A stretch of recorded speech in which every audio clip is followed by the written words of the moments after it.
आज हम लोग बात करेंगे लास्ट मेथड जो कि एएसए मेथड है। उसके अंदर हम लोग बात करेंगे एएसए मेथड क्या होता है, फीचर्स क्या होते हैं, देन उसके बाद इसके कर्व को एनालिसिस करेंगे और देखेंगे कैसे इस मेथड ने इंप्रूव करा एमएमएफ मेथड और जेडपीएफ मेथड को। साथ ही साथ इसके कर्व ड्रॉ करेंगे और इसका वेक्टर डायग्राम, फेजर डायग्राम दोनों ड्रॉ करके सीखेंगे कि वोल्टेज रेगुलेशन कितना निकल के आएगा और कैसे ये एमएमएफ से अलग है, और इंपॉर्टेंट पॉइंट के ऊपर चर्चा करेंगे। तो चलिए शुरू करते हैं। आज हम लोग बात करेंगे एएसए मेथड के बारे में। मेरा नाम प्रांजल है और इसको डिटेल में आज चर्चा करी जाएगी। तो सबसे पहले एएसए मेथड में एएसए का फुल फॉर्म क्या होता है। बहुत सारे लोगों को यही नहीं पता होता है कि एएसए की फुल फॉर्म क्या है। तो ASA basically American standard association को रिप्रेजेंट करता है। जब हम बात करते हैं वोल्टेज रेगुलेशन के मेथड की, तो हमने ईएमएफ मेथड देखा, एमएमएफ देखा, दोनों के अंदर एक पेसिमिस्टिक और एक ऑप्टिमिस्टिक था। देन उसको सॉल्व करने के लिए जेडपीएफसी मेथड निकाला गया, काफ़ी हद तक एक्यूरेट था, पर अगेन वो मेथड केवल सिलिंड्रिकल के लिए ही था, सेलिएंट में आके काम नहीं कर रहा था। तो इसलिए एक अमेरिकन स्टैंडर्ड एसोसिएशन ने एक अपना मेथड निकाला जिसे एएसए मेथड का नाम दिया गया। ये बहुत ही ज़्यादा एक्यूरेट मेथड होता है और जेडपीएफसी के कंपेरेटिवली खड़ा होता है। ठीक है, तो जहाँ पे हमें ज़रूरत होगी सिलिंड्रिकल रोटर की, तो वहाँ पे हम लोग जेडपीएफसी यूज़ कर लेंगे, और जहाँ सेलिएंट पोल होगा वहाँ पे हम लोग एएसए मेथड करेंगे। सेलिएंट पोल के लिए one of the best method और मोस्ट एक्यूरेट मेथड है ये। तो यहाँ पे अगर हम लोग बात करते हैं, बहुत ध्यान से समझो। एएसए मेथड नाम फुल फॉर्म बता दिया, तो ये बेसिकली क्या करता है, एमएफ मेथड को मॉडिफाई करा इसने, इंक्लूडिंग सैचुरेशन। आपको याद होगा जब भी मैंने बताया था पीछे, ईएमएफ मेथड कह लो या फिर एमएमएफ मेथड, दोनों ही मेथड के अंदर हम लोग जो रोटर ले रहे थे वो सिलिंड्रिकल रोटर ले रहे थे। साथ ही साथ क्या कर रहे थे, हम लोग अनसैचुरेटेड कोर ले रहे थे। यानी कि हम ये मान के चल रहे थे कि भैया जो हमारी कोर है वो अनसैचुरेटेड रहेगी, उसके अंदर किसी भी तरीके का सैचुरेशन कभी भी नहीं आएगा। और इसी वजह से सारे के सारे एरर आ रहे थे पिक्चर के अंदर, दोनों बार एरर आ रहे थे। ईएमएफ मेथड जो था वो जितना वोल्टेज रेगुलेशन होना चाहिए था एक्चुअल, उससे ज़्यादा बता दे रहा था वोल्टेज रेगुलेशन ईएमएफ वाला। और वहीं पे वोल्टेज रेगुलेशन जो एमएफ मेथड था, वोल्टेज रेगुलेशन एमएफ, वो जितना वोल्टेज रेगुलेशन एक्चुअल में होता है उससे कम बता रहा था। तो दोनों ही मेथड के अंदर ये सारी समस्याएं थी बिकॉज ऑफ सैचुरेशन। तो इसी को इंक्लूड करने के लिए हमने क्या करा, सैचुरेशन इस मेथड के अंदर हमने इंजीनियर्स ने इंक्लूड करा। तो एक बात तो ये हो गई, बहुत इंपॉर्टेंट पॉइंट। ठीक है, कि मॉडिफाई किसे करा, तो एमएम मेथड को मॉडिफाई करा। नाउ इस मेथड में एक्यूरेट रिजल्ट लाने के लिए जेडपीएफसी मेथड का भी इस्तेमाल करा गया। ठीक है, तो जेडपीएफसी ओसीसी मेथड का इस्तेमाल करा गया और एमएम मेथड को इम्प्रूव करा गया। So this is the basic of ASA. ठीक है, नाउ फीचर्स की बात कर लेते हैं। तो सबसे पहला इंपॉर्टेंट फीचर था, इन्होंने क्या करा, इफेक्ट ऑफ सैचुरेशन को कंसीडर करा। दूसरा, इन्होंने जेडपीएफ और एमएम मेथड दोनों को कंबाइन कर दिया जिससे कि ज़्यादा एक्यूरेट रिजल्ट निकाले जा सके।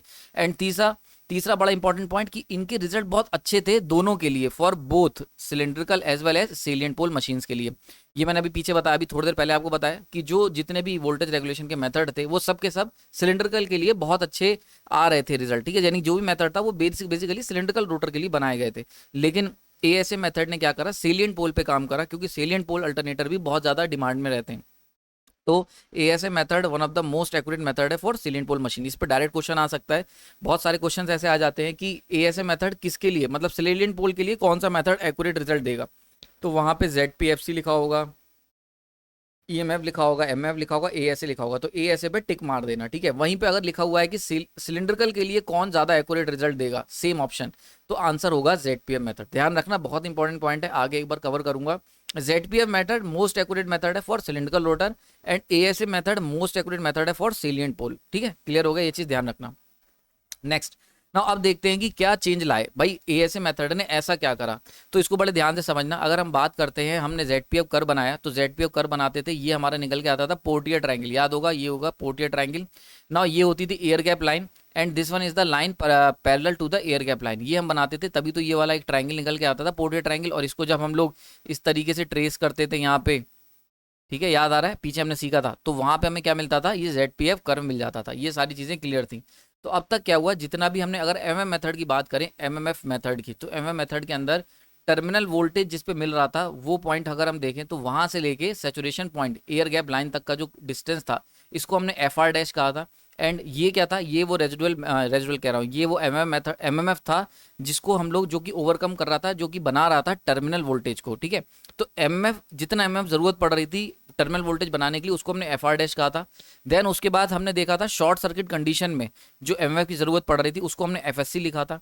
ये जो एफएससी था, ये बेसिकली फील्ड करंट जिसकी जरूरत पड़ेगी सर्कुलेट कराने के लिए rated full load current during short circuit condition. याद होगा, आपको याद होगा एमएम मेथड के अंदर मैंने ये चीज़ बताई थी कि जो IFSC कह लो या फिर FSC कह लो, ये हो गया field current and this is MF। तो FSC इक्वल टू F जो लीक हो रहा होगा प्लस F जो आर्मेचर रिएक्शन हो रहे थे ड्यूरिंग शॉर्ट सर्किट। ये अभी अपने पीछे सीखा था।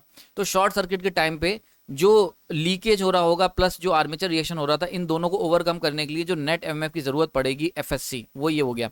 तो हमने पीछे MM मेथड जब बनाया था तो हमने देखा था this one is your FR dash, ये FR1 कह लिया था हमने, आई थिंक मुझे FR1 कहा था मैंने पीछे, ठीक है, जो कि टर्मिनल वोल्टेज बनाने के लिए फील्ड MF की जरूरत होगी। साथ ही साथ हमने यहाँ पे देखा था this one is your FSC, यानी कि field current required during short circuit condition to generate rated armature current, ठीक है। और इन दोनों को जब हमने रिजल्टेंट निकाला था तो वहां से निकल के आया था F, ठीक है, FF, ये वो फील्ड फ्लक्स था, फील्ड MF था, जिसकी वजह से हमें रेटेड EG हम लोग यहाँ से निकाल रहे थे EG। ना इसमें एक कमी थी, कमी क्या थी कि इसके अंदर जो हम लोग ये पूरे मेथड के अंदर जो हम लोग FF निकाल रहे थे वो ले रहे थे अनसैचुरेटेड कर्व का, अनसैचुरेटेड, ठीक है, अनसैचुरेटेड पॉइंट का ले रहे थे ना। अनसैचुरेटेड पॉइंट मतलब ये वाला, इसीलिए देखो मैंने जो FR डैश बनाया है ये यहाँ तक ही बनाया है, this one is your for unsaturated. तो मैंने आपको पुराने लेक्चर में बताया था एयर गैप लाइन को हम लोग अनसैचुरेटेड, एयर गैप लाइन को हम लोग अनसैचुरेटेड OCC भी कहते हैं, याद है। ये अभी हमने पीछे जब शुरुआत के लेक्चर्स लिए थे OCC करेक्टरिस्टिक कर, तो वहां पे मैंने ये चीज समझाई थी। तो हम लोग जो अब तक ले रहे थे MM मेथड जो था उसकी सबसे बड़ा डिसएडवांटेज था, उसके अंदर हम लोग अनसैचुरेटेड कर्व कंसिडर कर रहे थे, यानी कि एयर गैप लाइन तक ही हम लोग FR को ले रहे थे।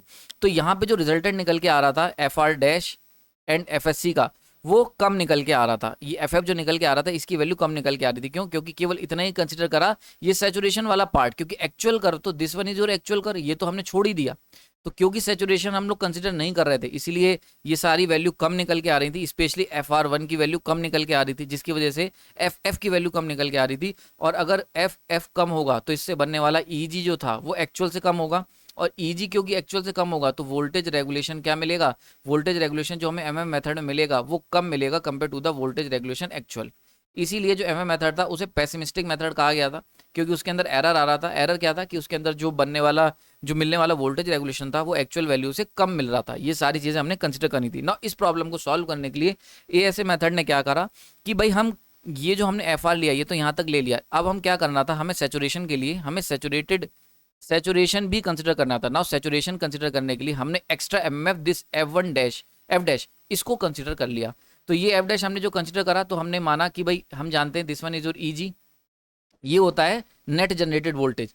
Now this one is the due to armature reaction, armature reaction की वजह से जो वोल्टेज में डिप आता है EG डैश आ गया, एंड उसके बाद जो लीकेज की वजह से आर्मेचर डिप आता है वोल्टेज में वो आता है VT, वो हमें उसके बाद मिलता है हमें VT, ठीक है, समझ में आ रही बात ये। तो टोटल वोल्टेज जनरेट होता था उसमें आर्मेचर रिएक्शन की वजह से ड्रॉप हटा दो तो EG डैश, और लीकेज ड्रॉप हटा दो तो टर्मिनल वोल्टेज मिलता था। ये होता था अब तक जब हम बात करते हैं नॉर्मल OCC कर्व की। तो यहाँ पे बड़े इंपॉर्टेंट है, बड़े ध्यान से देखना।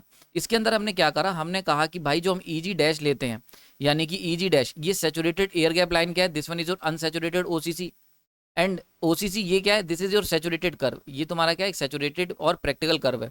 तो हमने क्या करा, एक्स्ट्रा MMF को ऐड कर लिया, दिस वन F डैश ये क्या करा हमने एक्स्ट्रा MMF ऐड करा, क्योंकि अगर यहाँ तक ऐड करते केवल यहीं तक तो हम सैचुरेटेड तक अनसैचुरेटेड कैरेक्टरिस्टिक में काम कर रहे होते, जिसकी वजह से सारे एरर आ रहे थे। अब हमने क्या करा, इन एरर को दूर करने के लिए हमने सैचुरेटेड पार्ट तक रीच करा। अब जब तुम सैचुरेटेड पार्ट तक रीच करोगे, यानी कि ये है सैचुरेटेड कर्व, ये अनसैचुरेटेड, तो इस वाले पोर्शन को अगर ऐड कर देंगे, इस वाले पोर्शन को, समझ में आ रही बात है, दिस F डैश अगर इसको ऐड कर देंगे तो यानी कि हमने क्या करा, हमने कंसीडर कर लिया है सैचुरेशन, ठीक है। तो अब तक जितनी भी लड़ाइयां लड़ी वो हमने केवल एयर गैप लाइन तक ही हम कर्व लाते थे और यहीं पे बस इतनी वैल्यू को लेते थे।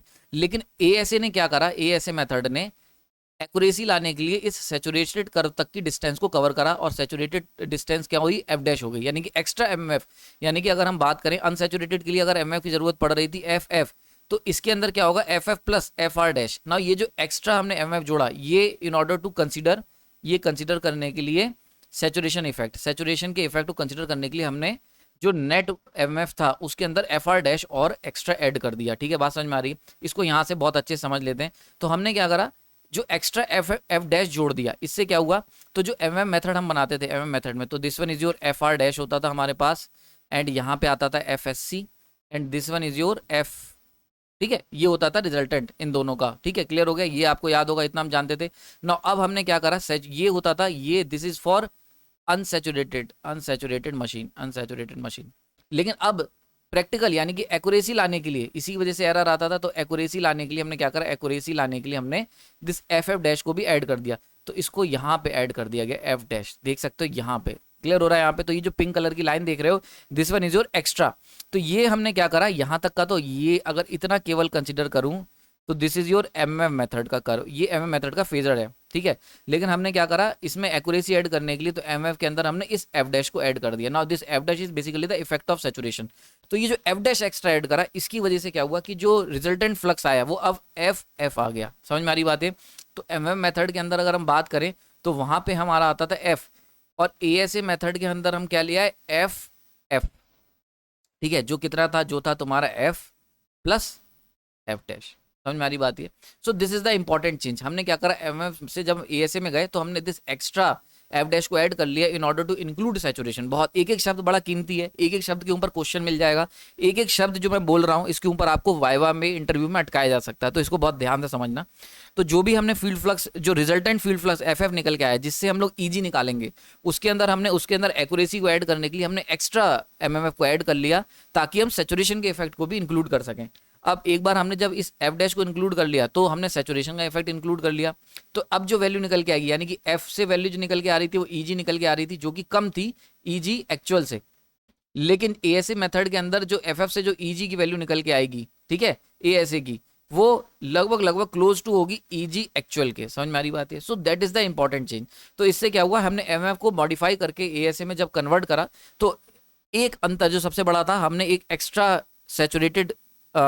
सैचुरेशन को कंसीडर करने के लिए एक्स्ट्रा जो फ्लक्स ऐड करा, एक्स्ट्रा जो एमएफ ऐड करा, उससे एक्यूरेसी बढ़ गई। तो अब जो जनरेटेड वोल्टेज की वैल्यू निकल के आएगी वाया एफएफ, वो कितनी होगी, वो काफी हद तक क्लोज होगी एक्चुअल वैल्यू के। And that's why ASA method is the most accurate method. Now important point consider कर लेते हैं। तो अगर एमएफ मेथड की बात करें तो एमएफ का अगर फेजर होगा, ये इस तरीके का फेजर बनता है। यहाँ पे इंपॉर्टेंट चीज, यहाँ पे ये जो एंगल है, this one is your alpha angle. लेकिन यहाँ पे जब एंगल बनता है, यानी कि जब हम लोग एएसए मेथड बनाते थे, तो यहाँ पे जो एंगल लेंगे, this one is your power factor angle. एक तो ये इंपॉर्टेंट चेंज आ गया, समझ में आ रहा है। This is your power factor angle, एक ये बड़ा चेंज है। बाकी देखो बिल्कुल सेम है, एफ आर डैश बहुत लगभग एक ही चीजें हैं। एफ एल, ठीक है, यहाँ पे एफ एस सी लिखा हुआ है, वो एक ही चीज है दोनों, क्योंकि F S C equal to F A plus F L.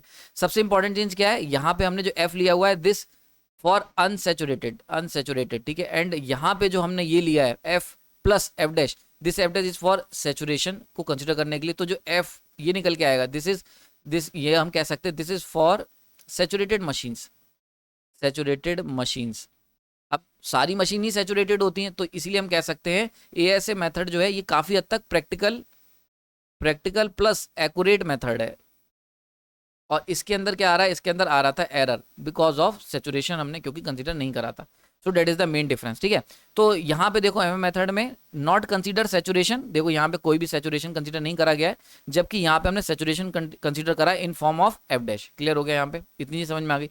दूसरा बहुत इंपॉर्टेंट, इसके ऊपर डायरेक्ट इस पे स्टार मार्क कर लेना, बहुत सारे क्वेश्चन आए हुए हैं कि अगर एक सीक्वेंस में अरेंज करने को कह दिया जाए तो इनमें से कैसे अरेंज करोगे। तो सबसे ज्यादा वोल्टेज रेगुलेशन निकल के आता है ईएमएफ मेथड के अंदर, देन उसके बाद आता है एएसए मेथड के अंदर, देन आता है जेडपीएफ में, एंड देन आता है एमएफ में। सबसे कम वोल्टेज रेगुलेशन निकालोगे अगर, तो निकल के आएगा वोल्टेज रेगुलेशन एमएफ मेथड के अंदर। समझ में आ रही बात है। अब कौन सा किस किस तरफ इस्तेमाल करना है, तो एएसए मेथड का इस्तेमाल करेंगे, दोनों के लिए हम यूज कर सकते हैं, सेलिएंट एंड सिलिंड्रिकल के लिए। लेकिन सेलिएंट के लिए ये मोस्ट एक्यूरेट मेथड है, this is most accurate method for salient के लिए भैया ये सबसे ज्यादा एक्यूरेट मेथड है। लेकिन अगर ZPF की बात करते हैं, this is best for cylindrical.